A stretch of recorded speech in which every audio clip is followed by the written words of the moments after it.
How to fix Discord notifications not working on your iPhone. If you're not getting notifications, here are a few methods to fix the problem. First, open the Discord app on your iPhone.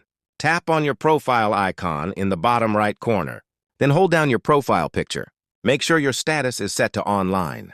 Next, tap on the settings icon in the top right corner. Scroll down and tap on notifications. Ensure that Get Notifications within Discord is turned on. Then scroll further to Other Notifications and make sure it's enabled as well. Under Reaction Notifications, choose All Messages. Now scroll back to the top and tap on Get Notifications outside of Discord. Then select Notifications. Confirm that notifications are turned on, and check the boxes for Lock Screen, Notification Center, and Banners. Tap the drop-down next to Banner Style and set it to Persistent. Also, make sure sounds and badges are enabled. Once that's done, close this window and reopen the Discord app. If you're still not receiving notifications from a specific server, open that server and tap its name at the top.